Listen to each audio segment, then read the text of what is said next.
Bismillahirrahmanirrahim. Assalamualaikum warahmatullahi wabarakatuh. Alhamdulillahirabbil alamin wa bihi nasta'inu ala umuri dunya waddin. Wassalatu wassalamu ala nabiyyina Muhammadin wa ala alihi wa sahbihi wa man ittaba'a hudahu ila yaumiddin, amma ba'd. Ikhwan fiddin, saudaraku kaum muslimin yang semoga senantiasa dirahmati oleh Allah. Alhamdulillah, puji syukur kita panjatkan kepada Allah atas segala nikmat yang telah Allah Subhanahu wa taala anugerahkan kepada kita semua. Insyaallah di kesempatan sore hari ini kembali kita melanjutkan pelajaran kita membahas kitab At-Tadhhib fi Adillati Matnil Ghayati wat Taqrib. Yang insyaallah di kesempatan sore hari ini kita memasuki pertemuan yang ke-9. Pada pertemuan yang terakhir kita telah menyelesaikan pembahasan tentang pembatal wudhu. Maka insya Allah di kesempatan sore hari ini kita masuk ke dalam pembahasan yang baru, yaitu penyebab wajibnya mandi. Ya, jadi seseorang diwajibkan untuk mandi apabila terjadi padanya beberapa sebab. Kita baca dulu matannya. Qala al-Qadi Abu Suja rahimahullahu ta'ala, faslun walladhi yujibul ghusla sittatu asya. Pasal, perkara-perkara yang mewajibkan mandi ada 6. Ya, ada 6 perkara. Qala thalathatun tashtariku fiha ar-rijalu wan nisa. Ya, 3 perkara yang bergabung padanya laki-laki dan perempuan. Artinya baik laki-laki maupun perempuan, apabila terjadi padanya 3 perkara ini, maka wajib baginya untuk mandi. Yang pertama, wahia al-iltiqa'u al-khitanain. Iltiqa'ul khitanain, maaf ya. Iltiqa'ul khitanain. Bertemunya 2 khitan. Bertemunya 2 khitan. Kemudian yang kedua, wa inzalul mani. Ya, keluarnya mani. Yang kedua adalah keluarnya mani. Kemudian yang ketiga, wal maut. Ya, kematian. Maksudnya mandi jenazah. Jenazah itu kalau mati wajib untuk dimandikan. Ini 3 perkara yang laki-laki dan perempuan itu sama. Qala wa thalathatun takhtassu bihan nisa. Dan ada 3 perkara yang terkhusus bagi kaum wanita. Wahia al-haidu wan nifasu wal wiladah. Ya, yaitu al-haid, kemudian nifas dan melahirkan. Jadi ini 6 sebab seseorang itu diwajibkan untuk mandi. Ya, 3 perkara berserikat padanya laki-laki dan perempuan, yaitu bertemunya 2 khitan, kemudian terpancarnya mani, dan kemudian yang ketiga kematian. Dan 3 perkara yang hanya khusus bagi kaum wanita, yaitu haid, nifas, dan melahirkan. Ya. Baik, ini yang perkara yang perlu kita ketahui, yakni perkara yang mewajibkan kita untuk mandi. Baik, sekarang kita akan bahas satu persatu, insya Allah, ya, hal-hal yang mewajibkan kita untuk mandi ini. Ya, yang pertama adalah iltiqa al-khitanain, bertemunya 2 khitan. Ya. Al-khitan ini adalah disebut kata beliau di keterangan halaman 25, untuk bisa lihat, al-khitanu huwa maudi'ul khitan, ay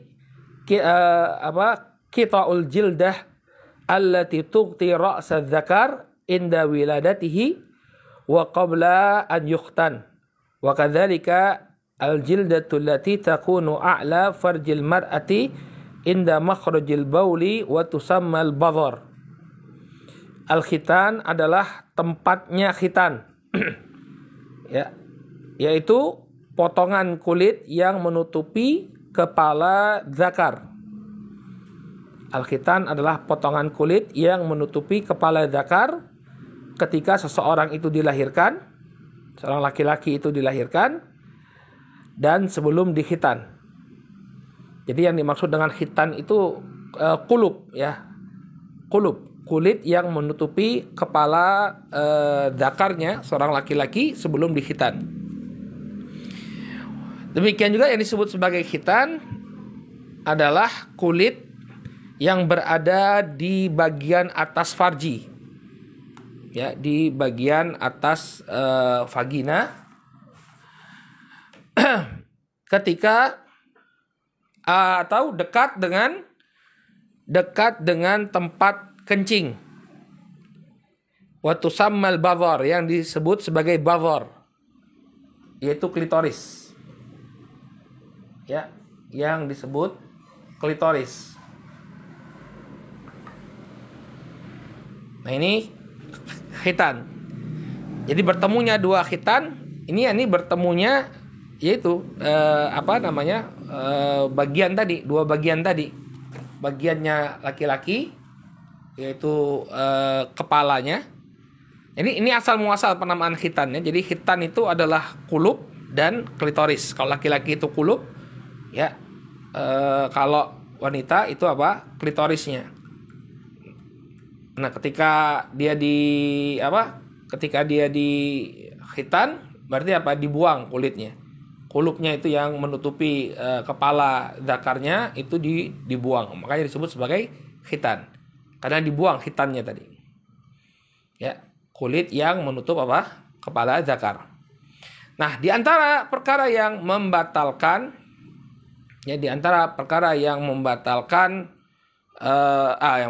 yang mewajibkan untuk mandi adalah bertemunya dua khitan.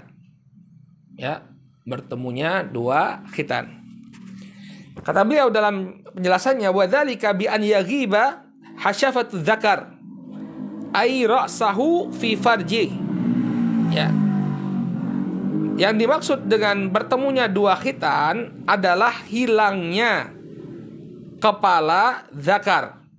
Ya, hasyafah kepala dzakar ay ra'sah. Ya, hasyafah itu sama dengan ra's, ya. Helmnya itu, ya.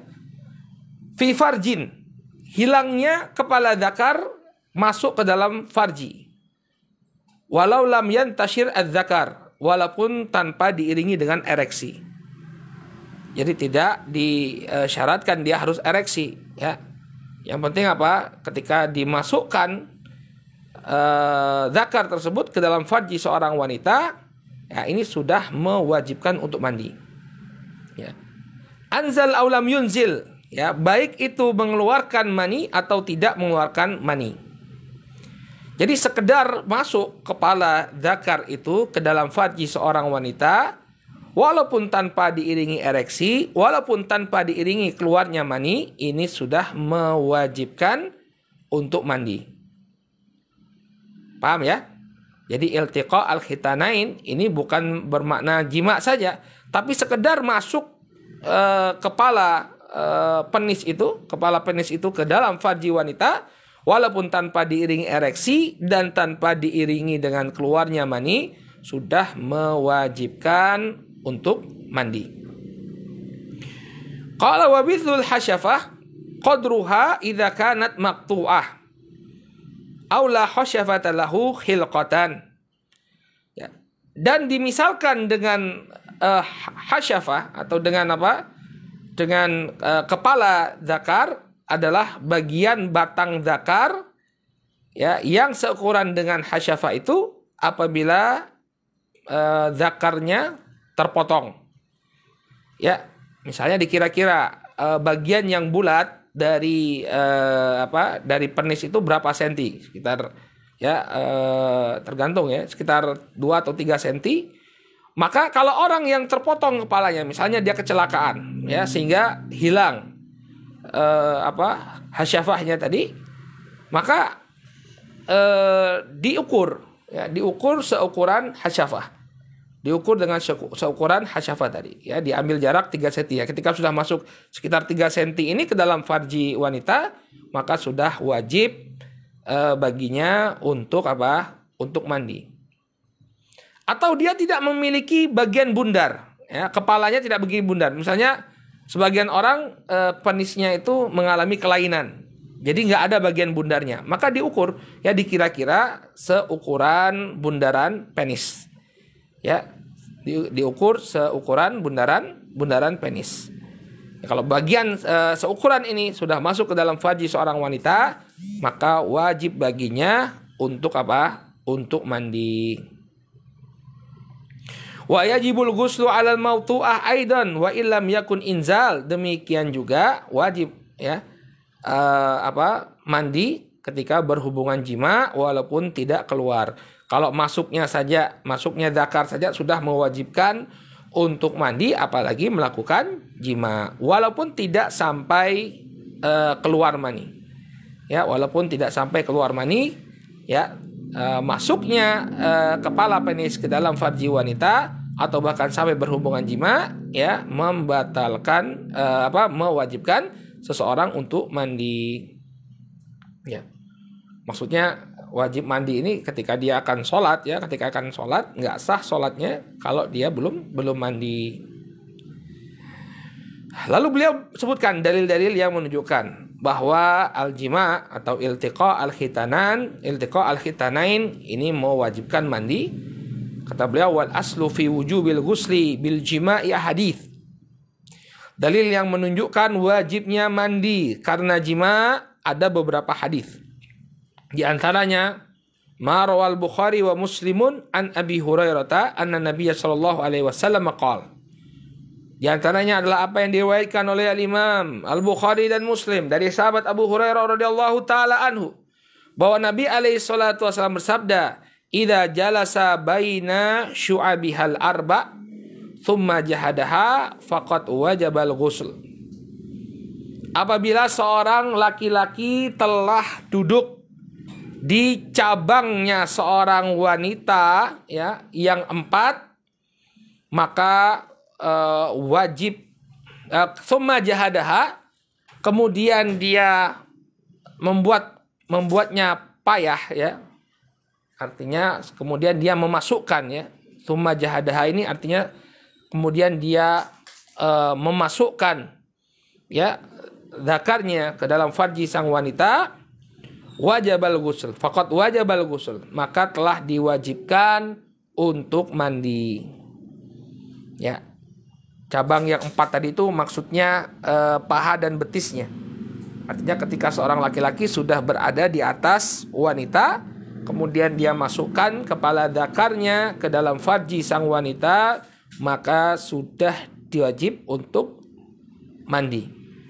Nah, di sini dalam riwayat Muslim, wa fi riwayatin li muslimin wa in lam yunzil, walaupun tidak sampai keluar, ya, nggak sampai keluar. Jadi sekedar memasukkan zakar ke dalam farji seorang wanita ini sudah mewajibkan untuk mandi bagi keduanya. Qala wa inda Muslimin an Aisyah qalat qala Rasul sallallahu alaihi wasallam idza jalasa, ya, baina syu'abiha al-arba wa masal khitanul khitana faqad wajabal ghusl. Dalam riwayat lain, riwayat Muslim dari Aisyah mengatakan bahwa Rasul sallallahu alaihi wasallam bersabda, apabila seorang laki-laki duduk di antara cabang yang 4, ya, anggota badan yang 4 dari seorang wanita, kemudian al-khitan menyentuh al-khitan, khitannya laki-laki menyentuh khitannya wanita, faqad wajabal ghusl, maka telah diwajibkan untuk mandi. Qala wa inda Tirmidzi wa qala hasanun sahih anha, dan diriwayatkan oleh al-Imam Tirmidzi, beliau mengatakan bahwa hadisnya hasan sahih dari Aisyah radhiyallahu taala anha, qalat idza jawazal khitanul khitana faqad wajabal ghusl. Ya, apabila khitan telah melampaui khitan, artinya zakar telah memasuki farji, faqad wajabal ghusl, maka telah diwajibkan untuk mandi. Fa'altuhu ana wa Rasulullah sallallahu alaihi wasallam faghtasalna. Ya, Aku telah melakukannya bersama Rasul Shallallahu Alaihi Wasallam. Kemudian kami pun mandi. Ya, jadi dengan sekedar masuknya zakar ke dalam masuknya kepala zakar ke dalam farji wanita, ini sudah mewajibkan untuk mandi. Penting ini ya bagi antum ya, walaupun antum mungkin sebagiannya belum menikah, ya. Nanti habis belajar kitab Toharoh langsung minta nikah ini, ya. Agar kita tahu karena nanti ada kondisi-kondisi ya, yang terjadi pada diri kita. Ya misalnya ingin melakukan hubungan suami istri, kemudian waktu ingin melakukan ada gangguan. Nanti antum kerasa kalau punya anak, ya. Misalnya punya anak, tiba-tiba anaknya nangis atau anaknya terbangun, ya, nggak jadi misalnya. Tapi sudah keburu masuk, ya. Kemudian setelah itu nggak bisa lagi kita melakukan. Tidak bisa lagi kita melanjutkan hubungan suami istri. Nah itu sudah wajib untuk apa? Sudah wajib untuk mandi. Nah banyak orang nggak tahu ya, banyak orang yang nggak tahu. Ya misalnya dia melanjutkan hubungan suami istri, dia keadaannya seperti itu, kemudian dia berpikir, loh kan ini nggak keluar sperma, nggak keluar mani, nggak sampai orgasme. Akhirnya nggak mandi dia, ya. Lalu sholat begitu saja, nggak boleh yang seperti ini ya. Ya kalau sudah masuk itu harus mandi janabah, ya. Kalau fil Muwatta disebutkan dalam riwayat Muwatta karya Imam Malik, Inna Abu Musa al-Ash'ari radhiyallahu anhu sa'alaha, bahwa Abu Musa al-Ash'ari ini pernah bertanya kepada Aisyah. Faqala, ya, Abu Musa mengatakan, ar-rajulu yusibu ahlahu thumma yuksilu wala yanzil, ya, atau wala yunzil. Kata Abu Musa al-Ash'ari, ada seorang laki-laki yang kemudian menjimai istrinya, lalu dia berhenti, thumma yuksil, berhenti, wala yunzil, tanpa keluarnya mani. Faqalat, maka Aisyah mengatakan, idza jawazal khitanul khitana faqad wajabal ghusl. Apabila khitan telah melewati khitan, maka wajib baginya untuk mandi. Maksudnya tadi ya, apabila kepala zakarnya laki-laki telah memasuki farjinya wanita, ya, maka wajib baginya untuk mandi. Jadi hilang kepalanya, itu sudah nggak kelihatan lagi, ya, itu sudah wajib untuk mandi. Qala Abu Musa, la as'alu an hadza ahadan ba'daka abadan, ya. Kata Abu Musa, selama-lamanya saya tidak akan bertanya tentang perkara ini. Ya, setelah saya bertanya kepadamu, maka saya tidak akan bertanya kepada siapapun dalam permasalahan ini. Nah ini salah satu keutamaan ya Nabi Shallallahu Alaihi Wasallam menikah dengan Aisyah radhiyallahu taala anha adalah kita bisa mendapatkan hadits-hadits yang semacam ini tentang bagaimana hubungan suami istri, apa yang menjadi kewajiban kita, ya. Qala wa anha radhiyallahu anha fi ma rawahu Muslimun qalat. Kemudian diriwayatkan pula masih dari Aisyah, lihat hadisnya, hadis Aisyah ya. Dalam apa yang diriwayatkan oleh Al-Imam Muslim, Aisyah mengatakan, inna rajulan sa'ala Rasul sallallahu alaihi wasallam an rajulin yujami'u ahlahu thumma yuksil. Sesungguhnya ada seorang laki-laki yang bertanya kepada Rasul sallallahu alaihi wasallam tentang seseorang yang menjimai istrinya kemudian dia berhenti. Hal alaihi mal ghusl, apakah wajib bagi keduanya untuk mandi? Wa Aisyatu jalisatan. Wa Aisyatu jalisatun, dan ketika itu Aisyah duduk. Faqala Rasul sallallahu alaihi wasallam qal, maka Nabi sallallahu alaihi wasallam mengatakan, inni la af'alu dzalika ana wa hadhihi thumma nagtasil. Ya, sesungguhnya aku telah melakukan hal yang sama, yakni melakukan hubungan suami istri kemudian berhenti sebelum keluar. Aku sudah melakukannya bersama si dia, ini bersama Aisyah radhiyallahu taala anha, thumma nagtasil, kemudian kami pun mandi. Kemudian kami pun mandi. Ini dalil yang menjelaskan bahwa tidak mesti harus keluar. Ya, tidak mesti harus keluar. Baik. Kemudian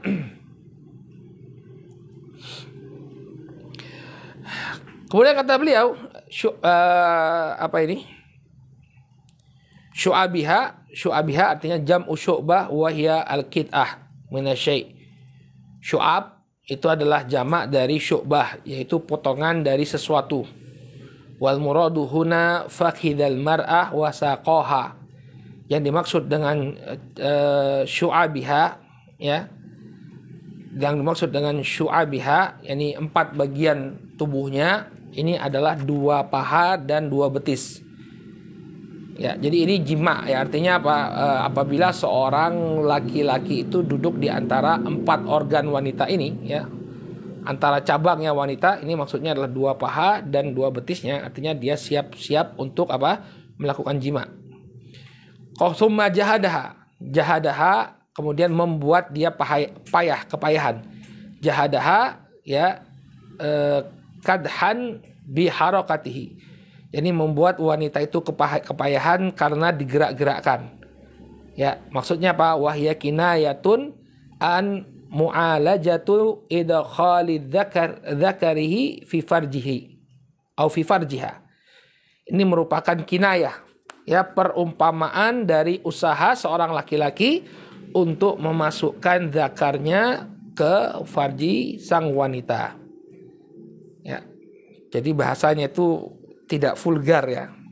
Nabi SAW mengatakan apabila seorang laki-laki idza jalasa baina syu'abihal arba', ya, apabila dia sudah berada di posisi cabangnya yang 4, ya, kemudian apa? Tsumma jahadaha, kemudian membuatnya kepayahan. Nah, maksudnya apa? Masuk kepala penisnya itu ke dalam farji sang wanita. Al-khitan tadi sudah kita jelaskan, ya. Qala wal muradu bil masi wal mujawazah al-idkhal. Yang dimaksud dengan menyentuhkan dan melampaui ini adalah memasukkan. Dalam sebagian lafaz kan disebut wa masal khitanul khitan. Ketika khitan menyentuh khitan. Maksudnya apa? Idkhal, ya, dimasukkan. Jadi bukan hanya menyentuh tapi memasukkan. Ya, kalau hanya menyentuhkan saja ini tidak membatalkan, tapi ketika dimasukkan maka ini membatalkan. Dalla ala dzalika ma rawahu Abdullah ibn Amr ibn al-As radhiyallahu anhuma qala Rasul sallallahu alaihi wasallam idzal taqa al-khitanan wa tawarat al-hasyafah faqad wajaba al-ghusl. Ya, apabila bertemu 2 khitan kemudian hilang hasyafahnya. Tawarat ay dakhalat fi farji bihaitsu sarat la tura, yaitu masuknya kepala zakar ke dalam farji kemudian tidak kelihatan lagi kepalanya. Nah, ini maksudnya. Jadi ketika kepalanya itu masuk ke dalam farji sehingga hilang kepalanya, nggak kelihatan lagi, faqad wajabal ghusl, diwajibkan baginya untuk mandi. Ya. Jadi ini yang membatalkan lagi, ya, yang mewajibkan untuk mandi. Ya, ini bertemunya 2 khitan. Apa maksud bertemunya 2 khitan? Yaitu masuknya kepala zakar seorang laki-laki ke dalam farji wanita, walaupun tidak sampai keluar.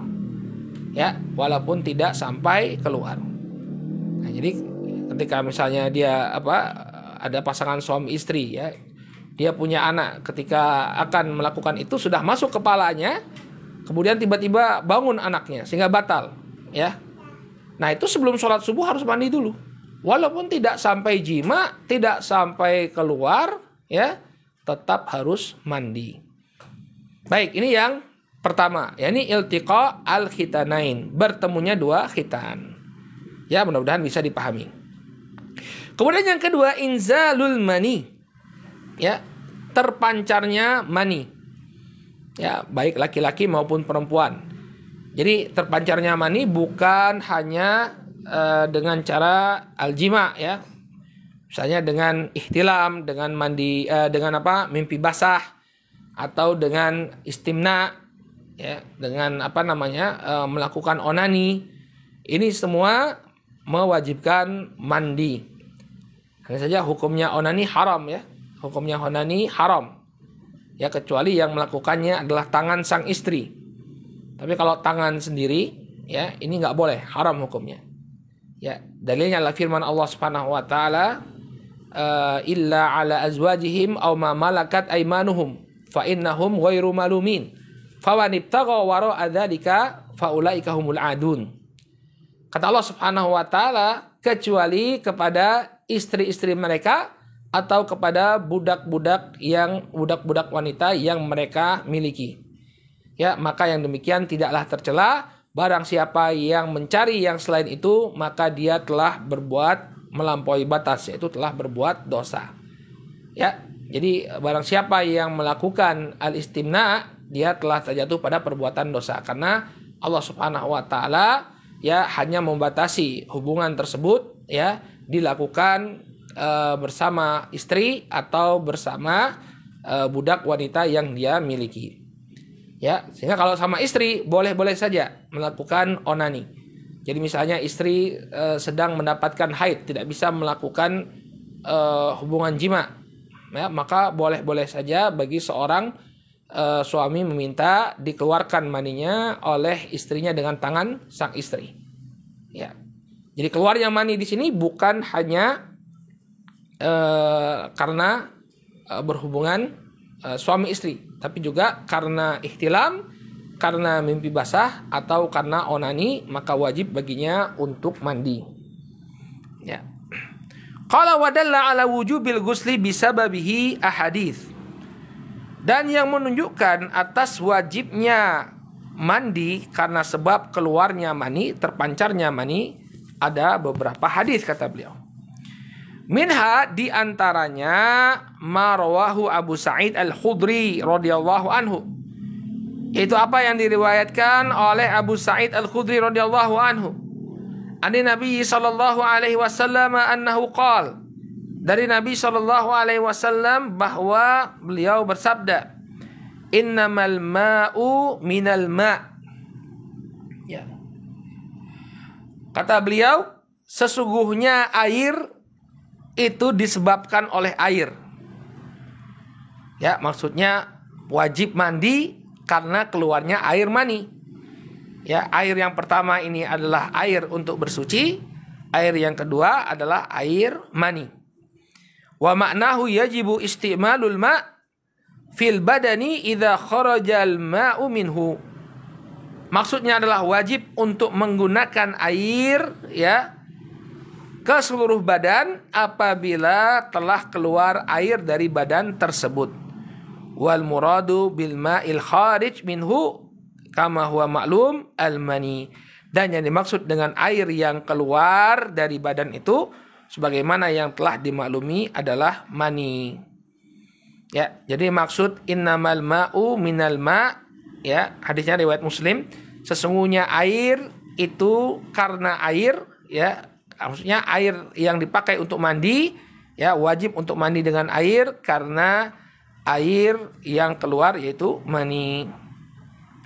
Kemudian dalil lainnya, wa ma rawahu Ali radhiyallahu anhu, qala sa'altu Nabi sallallahu alaihi wasallam 'anil madhi, faqala minal madhi al-wudu' wa minal mani al-ghusl. Apa yang diriwayatkan oleh Ali radhiyallahu anhu, beliau mengatakan, aku bertanya kepada Nabi Shallallahu Alaihi Wasallam tentang madhi.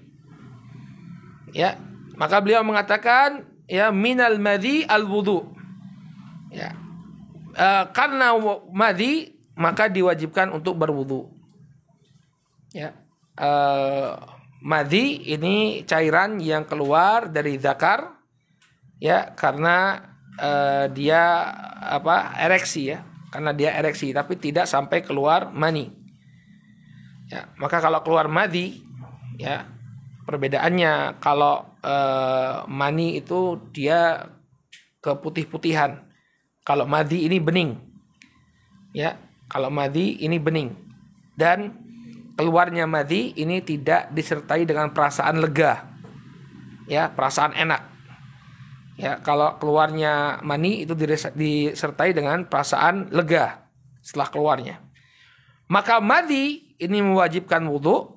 Nah, artinya seseorang ketika keluar madhinya hendaknya dia berwudu sebelum sholat, ya, dan dibersihkan, ya, madhinya tadi dari pakaiannya. Wa minal mani al-ghusl, dan dari keluarnya mani mewajibkan untuk apa? Untuk mandi. Jadi kalau madhi hanya mewajibkan untuk wudhu saja, adapun keluarnya mani mewajibkan untuk mandi. Ya. Ya kalau misalnya mimpi basah ya atau dia melakukan onani ya, baik itu onani yang dihalalkan ataupun onani yang diharamkan, tetap wajib baginya untuk mandi. Qala wa yushtaratu li wujubil ghusli bil mani buruzuhu minal makhraj. Ya. Dan dipersyaratkan wajibnya mandi karena keberadaan mani, bahwa mani tersebut keluar ya ini keluarnya mani dari tempat keluarnya. Maksudnya wadzalika bi an yabruzu anidzakari ladar rojuli. Maksudnya adalah mani tersebut tampak keluar dari apa? Dari zakarnya laki-laki. Wa yasilu ila ma yajibu ghusluhu fil istinja indal mar'ah. Dan sampai kepada derajat wajib untuk mencucinya ketika seorang wanita itu melakukan istinja. Maksudnya kadar kapan mani itu dianggap keluar ya, ketika dia sudah keluar dari zakar ya. Jadi bukan misalnya maninya itu masih terdapat di dalam di dalam zakarnya, enggak, tapi sudah keluar. Wa huwa ma yabdu minha indal julusi liqada'il hajah. Yang demikian itu akan tampak ketika dia duduk ya untuk menunaikan hajatnya ya, ya. Wallahu taala alam, yang dimaksud di sini adalah bahwa mani tersebut ya benar-benar keluar dari zakarnya ya. Qala wa yajibul ghuslu wa in kana khurujul mani fi naum. Dan wajib untuk mandi walaupun keluarnya mani itu terjadi ketika tidur. Li hadithi Aisyah radhiyallahu anha qalat ja'at Ummu Sulaim imra'atu Abi Talhah. Dalilnya adalah hadisnya Aisyah radhiyallahu anha. Beliau mengatakan Ummu Sulaim datang. Beliau adalah istrinya Abu Talhah, datang kepada Nabi SAW. Faqalat, kemudian beliau mengatakan, ya Rasulullah, innallaha la yastahi minal haqq. Kata Ummu Sulaim, wahai Rasulullah, sesungguhnya Allah subhanahu wa ta'ala tidaklah malu dari kebenaran. Hal alal mar'ati min ghuslin idha hiyahtalamat. Apakah wajib bagi seorang wanita untuk mandi apabila dia ihtilam, yakni dia mimpi basah? Faqala Rasul sallallahu alaihi wasallam, na'am idza ra'atil ma'. Ya, apabila dia melihat adanya air. Ya. Jadi walaupun dia dalam keadaan tertidur, ya, kemudian keluar maninya, maka wajib untuk mandi. Qala wujubul ghusli 'alal mar'ati kata beliau wa akhrajahu Malik rahimahullahu taala fil Muwatta an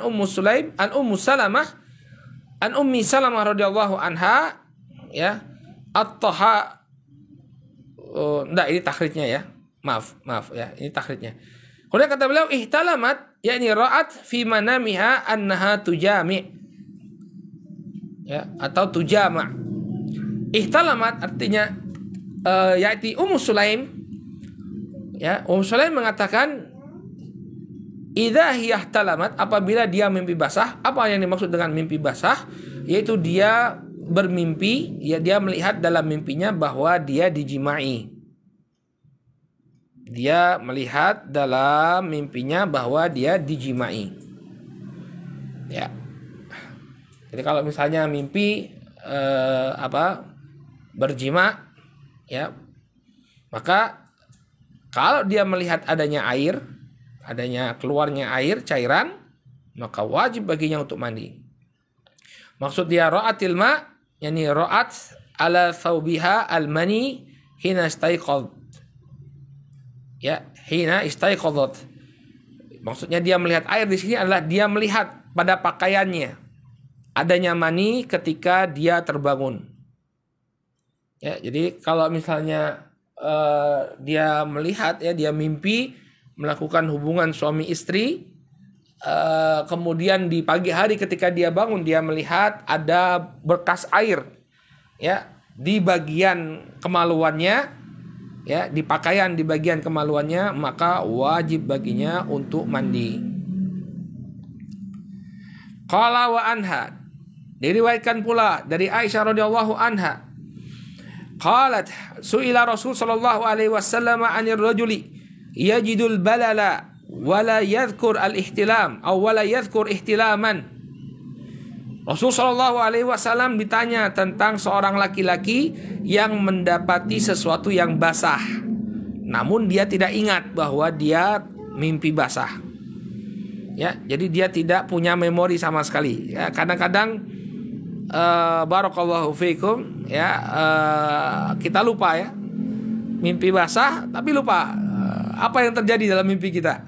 Pokoknya taunya enak, kemudian ada sesuatu yang basah di pakaian kita. Qala la ghusla qala yaghtasil. Maka Nabi sallallahu alaihi wasallam mengatakan hendaknya dia mandi. Ya, ada seorang laki-laki, bagaimana, ya, kalau ada seorang laki-laki yang mendapati sesuatu yang basah, ya, di pakaiannya, tapi dia nggak ingat kalau dia mimpi. Adek, jangan ngambil terus, adek.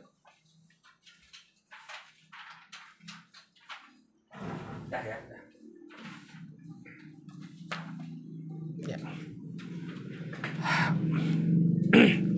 Maka kemudian kata Nabi SAW, hendaknya dia mandi.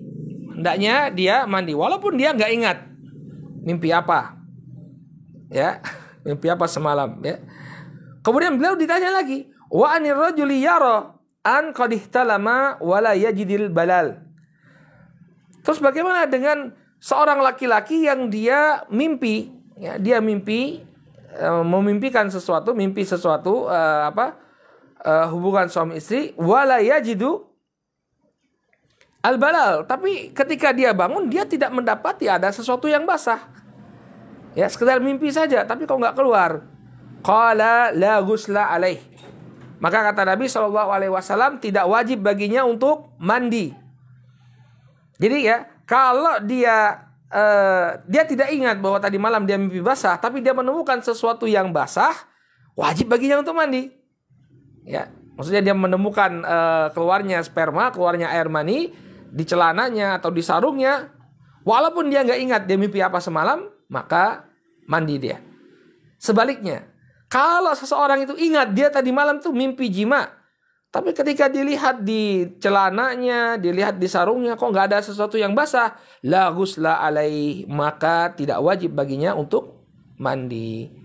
Jadi ikhwan fillah, yang menjadi patokan adalah keberadaan air. Faqalat Ummu Sulaim, maka Ummu Sulaim mengatakan, al-mar'atu tara dzalik a'alaiha ghuslun. Bagaimana kalau yang melihat itu seorang wanita, wahai Rasul? Apakah dia juga wajib mandi? Ya, maka sama ketentuannya. Naam, an-nisa syaqaiqur rijal. Ya, seorang wanita itu, para wanita adalah belahannya laki-laki. Syaqaiq ini maksudnya saudara kandungnya laki-laki.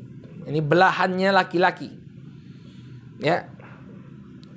Jadi sama saja kalau wanita, ya, wanita misalnya dia melihat ada bekas di sarungnya, ada bekas di kainnya, di celananya, maka wajib baginya juga untuk mandi.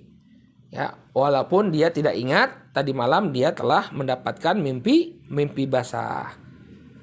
Ya, paham ya, insyaallah. Jadi intinya itu adalah apa yang kita lihat di pakaian kita. Ya, kalau ada bekas sesuatu yang basah, sesuatu yang keluar, ya, maka wajib untuk mandi. Ya, balalan di sini artinya asarul mani, bekas-bekas mani. Dia melihat ada bekas sperma, ya, di di bajunya, atau Apa namanya kalau wanita ya? Kalau laki-laki punya sperma apa namanya kalau wanita ya? Ada cairannya wanita juga, cairan wanita kewanitaan di apa namanya di celananya ya, di pakaiannya. Ini juga wajib untuk mandi. Adapun ihtilam, maksud dari ihtilam yakni mujama'atu hali al-hulm. Ya. Ya, ini melakukan jima atau mimpi berjima. Ya, dia mimpi berjima. Syaqaiq ya, pada sabda Nabi sallallahu alaihi wasallam, an-nisa'u syaqaiqur rijal. Wanita itu adalah syaqaiqur rijal, artinya mithluhum wa nadhairuhum. Ya, ini laki-laki itu sama dengan wanita dalam permasalahan ini. Ya, faka'annahunna syuqiqna minhum. Seakan-akan wanita itu dibelah dari seorang laki-laki. Ya. Jadi maksudnya Nabi Shallallahu Alaihi Wasallam sama saja, baik laki-laki maupun perempuan, ketika dia melihat asarul mani, bekas basahan ya di pakaiannya, wajib baginya untuk mandi walaupun dia tidak atau dia tidak ingat mimpi basahnya. Paham ya? Jadi walaupun nggak ingat mimpi apa, tapi kelihatan ada bekas mani di celana, ya wajib untuk mandi, Kemudian yang ketiga, barakallahu fikum, sebab wajibnya mandi yang tergabung padanya laki-laki dan perempuan, wal maut, ya, kematian. Maksudnya wajib di sini wajib untuk dimandikan. Karena nggak mungkin sama sekali kalau dia mandi sendiri ya. Kabur semua orang kalau dia mandi sendiri ya. Maksudnya wajib bagi orang yang meninggal dunia untuk dimandikan. Dalilnya, rawal Bukhari wa Muslimun an Ummi Athiyyah al-Ansariyah radhiyallahu anha qalat dakhala alaina Rasul sallallahu alaihi wasallam hina tuwfiyat ibnatuhu faqala igsilnaha thalathan. Diriwayatkan oleh Bukhari Muslim dari Ummu Athiyyah al-Ansariyah, beliau mengatakan Nabi SAW ya masuk di tengah-tengah kami ketika wafat putri beliau. Kalau saya tidak salah ini Zainab yang wafat ya. Faqala, maka Nabi mengatakan igsilnaha thalathan, mandikanlah jenazahnya 3 kali. Nah ya, Nabi memerintahkan untuk memandikan jenazah. Mandikan dia 3 kali. Kemudian dalil lain. Rawal Bukhari wa Muslimun an Ibni Abbas radhiyallahu anhuma. Diriwayatkan oleh Imam Al-Bukhari dan Muslim dari Ibnu Abbas radhiyallahu anhuma anna rajulan waqasahu ba'iruh. Ya, bahwa ada seorang laki-laki yang waqasahu artinya romahu wadasa unuqah. Ya, ada seseorang yang dilemparkan oleh untanya sehingga mematahkan tengkuknya. Ya. Jadi ada seorang seorang yang dijatuhkan ya oleh untanya, kemudian lehernya patah sampai dia meninggal dunia. Wa nahnu ma'an Nabi sallallahu alaihi wasallam wa huwa muhrimun. Dan kami bersama Nabi sallallahu alaihi wasallam dalam keadaan Nabi sedang ihram. Faqala Nabi sallallahu alaihi wasallam, maka Nabi sallallahu alaihi wasallam mengatakan, "Igsiluhu bima'in wa sidr wa kaffinuhu fi thawbain." Ya, mandikanlah dia dengan air dan sidr dan daun sidr. Ya, serta kafankanlah dia dengan 2 lembar kain. Nah, ini dalil-dalil yang menunjukkan bahwa wajib ya jenazah itu untuk dimandikan. Ya, wajib jenazah itu untuk dimandikan. Ya, ini mandi yang perkara yang mewajibkan untuk mandi yang ketiga, yaitu apa? Ketika dia meninggal dunia, artinya ada yang memandikannya. Ya. Selesai kita dari 3 perkara yang terjadi pada laki-laki dan perempuan. Ya, kita ulangi sekali lagi.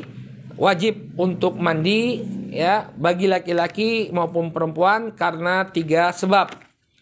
Yang pertama adalah bertemunya 2 khitan. Kemudian yang kedua adalah keluarnya mani. Dan yang ketiga adalah kematian, ya. Ini yang berserikat antara laki-laki dan perempuan. Nah, sekarang kita bahas yang khusus bagi wanita. Qala wa thalathatun takhtassu biha an-nisa. Dan ada 3 hal yang dikhususkan bagi para wanita. Maksudnya 3 sebab yang dikhususkan bagi para wanita yang mewajibkan mereka untuk mandi. Wahya al-haidu wan nifasu wal wiladah. Yang pertama adalah haid, kemudian yang kedua adalah nifas, yang ketiga adalah melahirkan. Ya. Jadi haid setelah selesai dari haid, maka sebelum sholat wajib bagi seorang wanita untuk mandi terlebih dahulu. Ya, nggak boleh dia sholat langsung atau sekedar wudhu, tapi harus mandi. Demikian juga setelah berhenti nifasnya, wajib baginya untuk mandi terlebih dahulu. Qala fal haidu, ya, dalam penjelasannya Syekh Mustafa Buqa mengatakan, fal haidu min mujibatil ghusl. Maka haid ini merupakan perkara yang mewajibkan untuk mandi. Wala yasihu illa ba'da inqita'ihi. Dan tidaklah sah mandinya tersebut kecuali setelah terhentinya.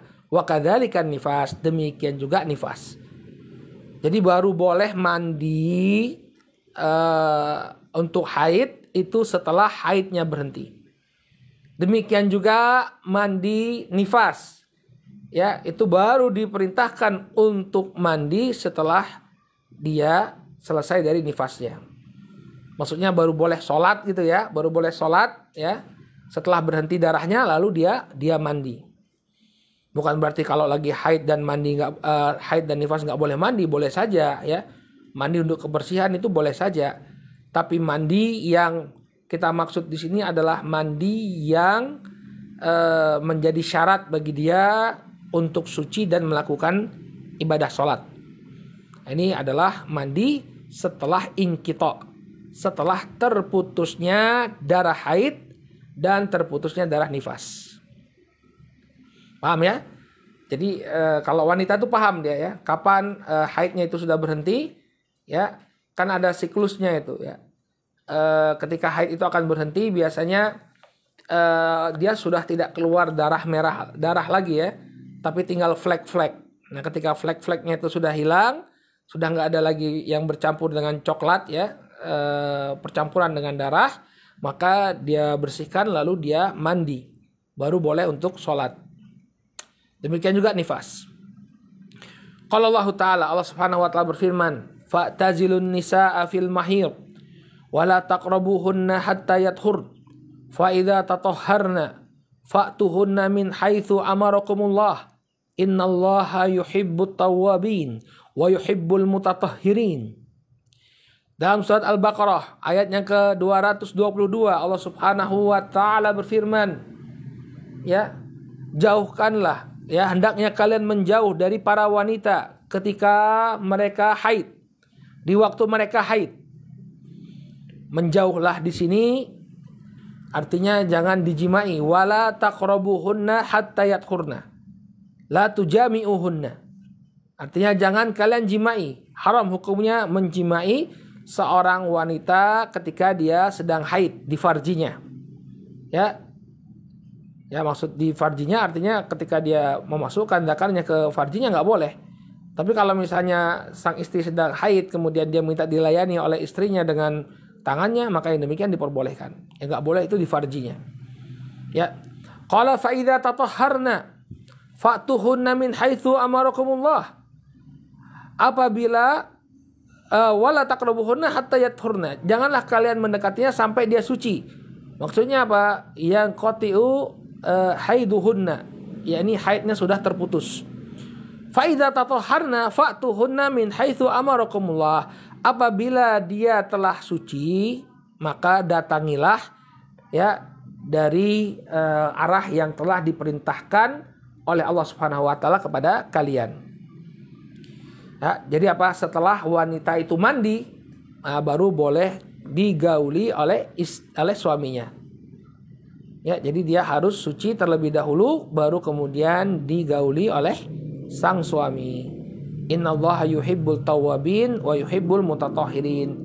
Sesungguhnya Allah Subhanahu wa taala menyukai orang-orang yang bertaubat dan orang-orang yang menyucikan dirinya. Ya. Jadi ini dalil yang menunjukkan bahwa wajib wanita itu untuk mandi terlebih dahulu ya setelah haidnya itu selesai. Qala an Aisyah, dalilnya dalil dari hadisnya Aisyah radhiyallahu taala anha, anna Rasul sallallahu alaihi wasallam qala li Fatimah binti Abi Hubaish radhiyallahu anha, fa idza aqbaltil haid fada'i shalah wa idza adbarti faghtasili wa shalli. Dalam sebuah hadis yang diriwayatkan oleh Imam Al-Bukhari dan Muslim, bahwa Nabi SAW mengatakan kepada Fatimah bintu Abi Hubaish, apabila engkau mendapati haid, maka tinggalkanlah sholat. Nah, nggak boleh sholat ya. Wanita yang haid tidak boleh sholat. Ya, maka tinggalkanlah sholat. Wa idza adbarti faghtasili wa shalli. Apabila telah selesai engkau dari haidmu, maka mandilah engkau dan sholatlah. Unzuru barakallahu fikum, Nabi sallallahu alaihi wasallam mengatakan faghtasili wa shalli. Mandi dulu baru kemudian sholat. Mandi dulu baru kemudian sholat. Qala wa mithlul haid an-nifas. Dan yang semisal dengan haid adalah an-nifas. Ya, darah nifas adalah darah yang keluar setelah seorang wanita itu melahirkan. Li'annahu damun kharijun minar rahim. Karena sesungguhnya nifas itu adalah darah yang keluar dari rahim. Ya. Jadi disamakan dengan haid. Kenapa nifas itu disamakan dengan haid? Karena asal sumbernya itu sama. Sama-sama keluar dari rahim. Anjibillatin ay salamatil khilqati wat tabai la an illah. Dan dia itu keluar karena kebiasaan wanita. Karena selamatnya siklusnya dan kebiasaannya, bukan karena sebuah penyakit. Ya, berbeda ya dengan darah penyakit. Ya, istihadhah ya, beda dengan darah istihadhah. Ya, ini darah nifas dan darah haid, ini sumbernya adalah rahim. Dan dia muncul bukan karena penyakit, tapi karena siklus yang normal. Ya, siklus yang normal dari seorang wanita. Ya, dan darah nifas itu, wallahu ta'ala alam, para ulama menyebutkan bahwa dia merupakan darah haid yang berkumpul. Karena selama hamil itu kan, wanita kan tidak mendapatkan haid. Nggak datang bulan mereka. Ya, maka darahnya mengumpul menjadi darah nifas. Oleh karena itu, wanita yang nifas memiliki hukum yang sama dengan wanita haid. Tidak boleh sholat dia, ya, dan baru boleh dia sholat setelah haid atau nifasnya itu terputus, lalu kemudian dia mandi. Baik. Kemudian ini kata beliau yang terakhir wal wiladah, mandi karena melahirkan. Jadi wallahu taala a'lam ya. Jadi para ulama membuat satu hal yang diwajibkan untuk mandi, yakni ketika melahirkan. Misalnya ada orang yang kelainan, dia nggak keluar darah nifasnya, tapi kemudian dia melahirkan, ya. Atau entah bagaimana caranya ya, mungkin karena perkembangan teknologi atau yang semisalnya, ada orang yang melahirkan tanpa harus mengeluarkan darah nifas. Maka cukup dengan melahirkan saja, sang wanita itu harus diwajibkan untuk mandi. Diwajibkan baginya untuk mandi. Ya, misalnya dia nggak keluar, kalau dia keluar darah nifas kan otomatis apa? Mandinya mandi nifas. Nah, bagaimana dengan orang yang melahirkan tanpa mengeluarkan darah nifas? Maka tetap saja diwajibkan baginya untuk mandi. Qala wa mithlu nifas al-wiladah faqad tusamma nifasan. Demikian juga yang semisal dengan nifas adalah melahirkan. Ya. Dan wiladah melahirkan juga bisa disebut sebagai nifas. Kenapa? Li'anna rahima yatanaffasu bitorhil waladi minhu. Karena rahim itu menjadi longgar setelah dikeluarkannya anak dari rahim tersebut. Jadi wiladah ini juga ya disebut sebagai nifas, tapi nifas yang berbeda, bukan nifas darah. Ya, tapi disebut nifas secara bahasa. Kenapa? Karena setelah keluarnya sang anak, rahim wanita itu menjadi longgar. Ya. Darah nifas ya, itu adalah darah yang keluar dari rahim sehingga rahimnya menjadi longgar. Demikian juga al-wiladah, kelahiran itu juga disebut nifas. Walaupun bukan dalam bentuk apa? Darah. Kenapa? Yatanaffas ar-rahim. Rahim itu menjadi longgar dengan keluarnya sang anak. Ya. Qala washtaratu ba'duhum liwujubil ghusli bil wiladati an takuna mutalabbisatan bidam. Sebagian ulama mempersyaratkan wajibnya mandi dari melahirkan apabila bayinya itu berselubung darah. Ya, apabila antakuna baik, ya melahirkannya itu disertai dengan darah ma'al waladi au qablahu au ba'dahu. Baik itu bersamaan dengan keluarnya sang anak ya, atau sebelumnya atau setelahnya. Ya. Jadi kita tidak berbicara tentang nifas. Nifas itu kan setelah dia setelah dia melahirkan ya, darah yang keluar setelah dia melahirkan. Ini merupakan siklus yang harus dialami oleh seorang wanita yang melahirkan. Nah, ini bukan itu maksudnya. Maksudnya adalah ketika bayinya itu lahir disertai dengan darah ya, baik itu berbarengan keluarnya dengan keluarnya sang bayi atau sebelumnya atau setelahnya, maka baru diwajibkan untuk mandi menurut sebagian pendapat. Fa idza kharajal waladu jafan fala yajibu alaihal ghusl.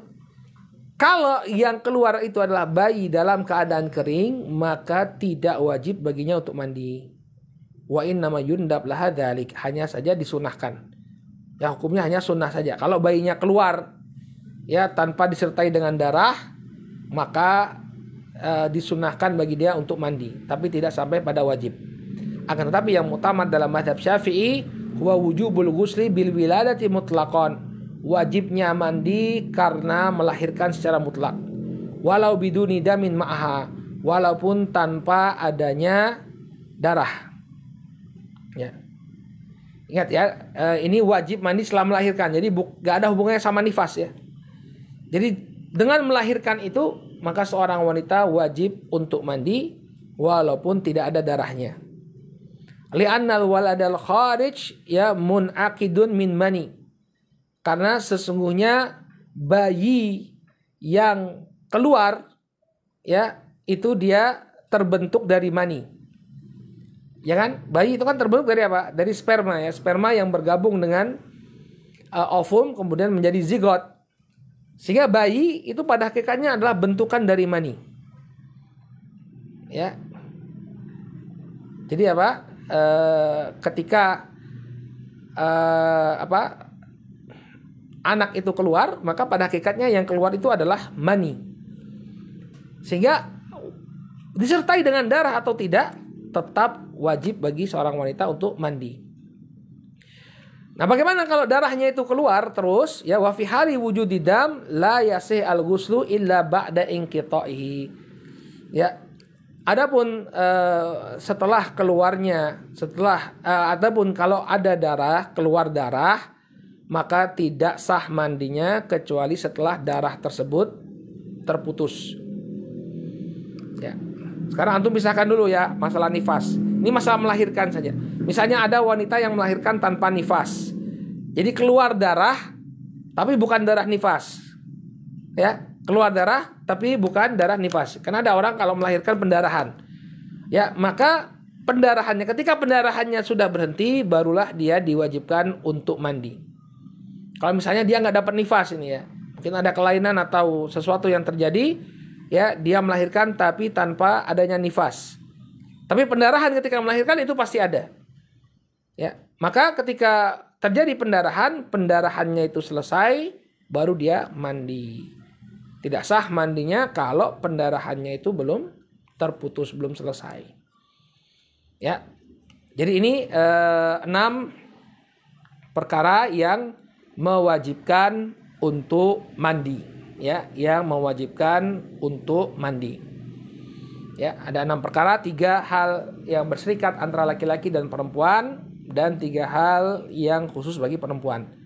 3 hal yang berserikat padanya laki-laki dan perempuan adalah bertemunya 2 khitan, kemudian keluarnya mani, dan yang ketiga yakni mandi jenazah, ya, ketika dia meninggal dunia. Adapun yang khusus bagi wanita adalah haid, nifas, dan melahirkan. Kemudian sebagai pelengkap, ya, kita perlu jelaskan ada ini yang mu'tamad, ya, menurut madhab Syafi'i. Nah, ada sebagian madhab yang menyebutkan sebab-sebab lain yang mewajibkan seseorang untuk mandi. Ya, di antaranya ada sebagian ulama mengatakan bahwa setelah memandikan jenazah, ya, ini juga wajib untuk mandi. Ini nggak ada di kitab, tambahan kita saja, tambahan bagi sebagai wawasan bagi antum. Ya, sebagian ulama mengatakan bahwa setelah seseorang itu memandikan jenazah, maka wajib baginya untuk mandi. Ya, dalilnya hadis riwayat Tirmidzi dari Abu Hurairah, "Man ghassalal mayyit falyaghtasil wa man hamalahu falyatawadda." Karena Nabi SAW, barang siapa yang telah selesai memandikan jenazah, maka hendaknya dia mandi. Dan barang siapa yang memikul atau mengusung jenazah, maka hendaknya dia berwudu. Baik. Maka perintah ini sifatnya hanya anjuran saja. Ya, mustahab hukumnya, tidak sampai pada wajib. Dalilnya adalah hadis yang diriwayatkan oleh Al-Imam Al-Baihaqi dari Al-Imam Ad-Daruqutni dari sahabat Ibnu Umar radhiyallahu anhuma, beliau mengatakan, "Kunna nagtasilu al-mayyita faminna kunna nagsilu al-mayyita faminna man yaghtasil wa minna man la yaghtasil." Dulu kami pernah memandikan mayit, maka sebagian kami ada yang mandi dan sebagiannya lagi tidak mandi. Ini menunjukkan bahwa setelah memandikan jenazah tidak diwajibkan untuk mandi. Jadi anjurannya saja. Baik, kemudian yang kedua yang dianggap wajib juga, ya, mandi yang wajib adalah orang ingin menghadiri sholat Jumat. Mandi Jumat. Nah, ini juga wajib. Ketika tiba waktu Jumat, ingin menghadiri Jumat, maka ini adalah sebab yang mewajibkan seorang untuk mandi. Dalilnya adalah riwayat Al-Bukhari dan Muslim dari sahabat Abu Sa'id Al-Khudri, "Ghuslu yaumil jum'ah wajibun ala kulli muhtalim." Ya, mandi Jumat itu wajib bagi setiap orang yang telah baligh, kata beliau. Ya. Maka disebutkan oleh para ulama, hadis ini tidak menunjukkan wajibnya mandi Jumat. Ya, makna wajib di sini bukan sama dengan makna fardu, enggak. Tapi wujub ini merupakan hak artinya. Ya, wajib di sini merupakan hak. Kenapa? Karena di hadis yang lain Nabi SAW, ya, dalam hadis yang diriwayatkan oleh Imam At-Tirmidzi dari Samurah bin Jundub, Nabi SAW mengatakan, "Man tawaddo'a yaumal jumu'ah, ya, fabiha wa ni'mah. Wa man iktasala fahuwa afdal." Barang siapa yang berwudu pada hari Jumat, maka yang demikian merupakan suatu hal yang baik. Wa man iktasala fahuwa afdal, dan barang siapa yang mandi maka yang demikian itu lebih utama. Nah, ini menunjukkan bahwa mandi Jumat tidak sampai derajat wajib. Ya, tidak sampai derajat wajib, tapi mustahab hukumnya untuk mandi Jumat. Kemudian yang ketiga yang juga disebutkan oleh para ulama sebagai sebab yang mewajibkan seseorang untuk mandi adalah masuk Islam. Ya, dalilnya adalah kisahnya Thumamah bin Uthal. Ketika Thumamah masuk Islam, maka dia mandi terlebih dahulu baru kemudian mengucapkan asyhadu an la ilaha illallah wa anna muhammadar rasulullah. Hadis riwayat Al-Bukhari dari Abu Hurairah. Ya, jadi ditunjukkan dari kisah ini orang kalau mau masuk Islam dia mandi. Namun yang benar bahwa hukumnya adalah mustahab. Kenapa? Karena ada sebagian sahabat yang masuk Islam tanpa mandi. Ya, tanpa mandi terlebih dahulu. Sehingga mustahab bagi dia untuk mandi, namun kalau tidak mandi pun tidak mengapa. Baik, jadi ini 3 perkara yang disebutkan oleh para ulama sebagai penyebab wajibnya mandi.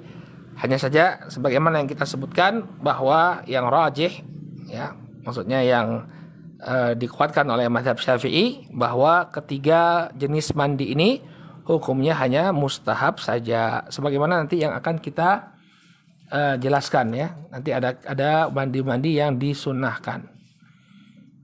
Taib, naktafi bihadzal qadar, cukup ya. Kita cukupkan dulu sampai di sini. Kemudian kalau ada pertanyaan bagi yang mengikuti melalui Zoom, ya silakan hubungi admin. Nanti insya Allah kita jawab di pertemuan yang akan datang.